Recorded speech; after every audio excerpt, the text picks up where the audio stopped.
Assalamualaikum warahmatullahi wabarakatuh. Bismillahirrahmanirrahim. Alhamdulillahirrabbilalamin. Halo teman-teman semua. Kami dari Universitas Islam As-Syafi'iyah, Fakultas Agama Islam, Prodi Perbankan Syariah. Di sini kami akan menyampaikan materi yang berjudul Siklus Penanganan Pengembangan SDM Perbankan dalam Pemberian Gaji, Tunjangan, dan Fasilitas lainnya. Materi ini disusun oleh Sabila Cahya Maulidina, Khairun Nisa, dan saya sendiri Ilham Saifin Nuha. Kita langsung masuk materi. Peranan sumber daya manusia dalam perbankan. Mengingat yang dikelola oleh bank adalah dana, baik dana pemilik maupun dana masyarakat, maka sektor perbankan mengandalkan kepercayaan. Selain membutuhkan tenaga-tenaga terampil dan profesional, bank harus dikelola oleh sumber daya manusia yang memiliki integritas moral yang baik dan terpercaya. Menurut Surat Keputusan Direksi Nomor 23/80/Kep/Dir tanggal 28 Februari tahun 1991 mewajibkan bank untuk menyediakan dana pendidikan pegawai sekurang-kurangnya 5% dari anggaran pengeluaran sumber daya manusia setiap tahun untuk meningkatkan pengetahuan dan keterampilan pegawai bank dalam bidang operasional dan pengelolaan bank. Oleh karena itu, perbankan diharapkan dapat memperoleh intelektual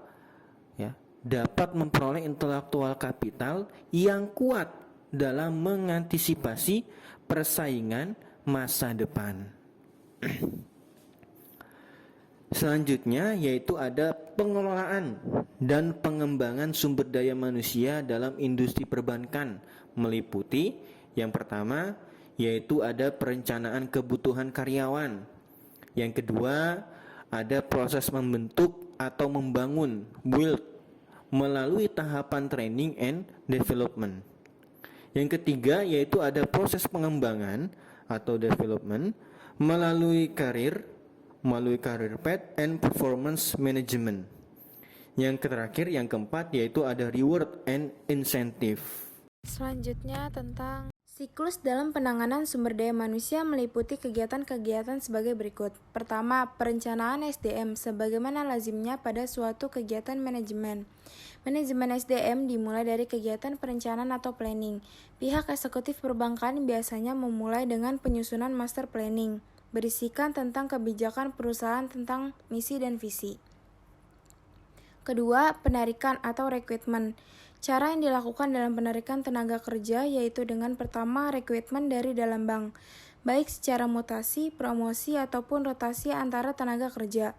Kedua, rekrutmen dari luar bank, baik melalui bantuan biro jasa penarikan tenaga kerja atau konsultan SDM lembaga psikologi industri.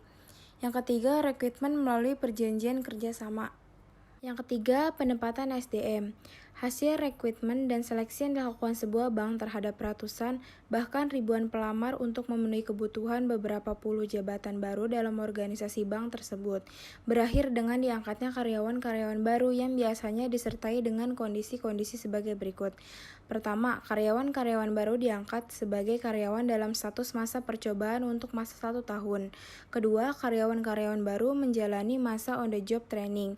Ketiga, karyawan-karyawan baru diharuskan melakukan magang pada berbagai unit yang berbeda dalam organisasi bank dalam kurun waktu tertentu. Yang keempat, pemberian gaji, tunjangan, dan fasilitas lainnya. Salah satu proses terpenting yang dialami oleh tenaga kerja atau karyawan baru dalam suatu organisasi bank adalah menerima imbalan berupa gaji, tunjangan, dan fasilitas lainnya.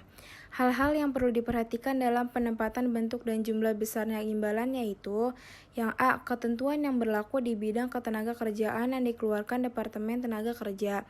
Yang B. Imbalan-imbalan yang berlaku di pasaran, artinya jenis dan jumlah imbalan yang biasa berlaku di antara bank-bank lainnya.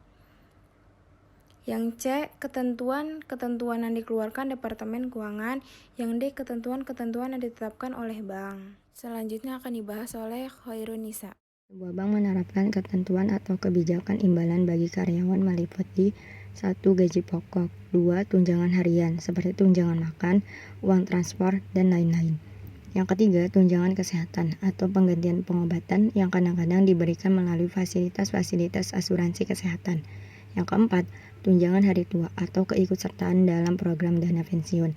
Selanjutnya, selain imbalan yang bersifat tunai, beberapa bank juga memberikan insentif melalui surat keputusan direksi bank.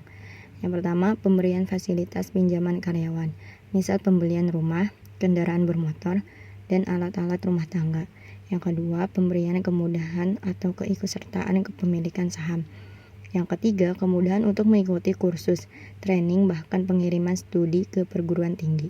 Yang keempat, kemudahan atau bantuan pembiayaan untuk mengikuti program olahraga. Yang kelima, fasilitas lain dalam rangka membuat karyawan merasa tentram, happy, dan berinisiatif. Hubungan yang ada antara pihak pemilik bank dengan setiap karyawan bank diatur dengan perjanjian kerja. Misal berupa surat keputusan direksi bank tentang pengangkatan karyawan yang bersangkutan sebagai karyawan tetap, karyawan kontrak, karyawan honorer, karyawan harian, penasihat ahli, dan sebagainya. Sehubungan dengan hal tersebut, seringkali terjadi berbagai kasus perselisihan.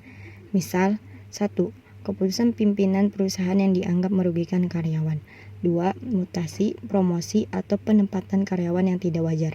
Yang ketiga, pelanggaran disiplin kerja yang dilakukan karyawan. Yang keempat, jumlah pesangon yang dianggap merugikan karyawan. Yang kelima, bentuk skorsing yang dianggap terlalu memberatkan karyawan. Yang keenam, kenaikan gaji atau tunjangan yang kurang memuaskan karyawan. Yang ketujuh, fasilitas pelaksanaan ibadah keagamaan yang kurang cocok. Yang kedelapan, penetapan hari libur, cuti bersama, dan lain-lain. Oke teman-teman semua, itu yang bisa kami sampaikan dari materi siklus penanganan pengembangan SDM perbankan dalam pemberian gaji, tunjangan, dan fasilitas lainnya. Terima kasih buat teman-teman semua. Wassalamualaikum warahmatullahi wabarakatuh.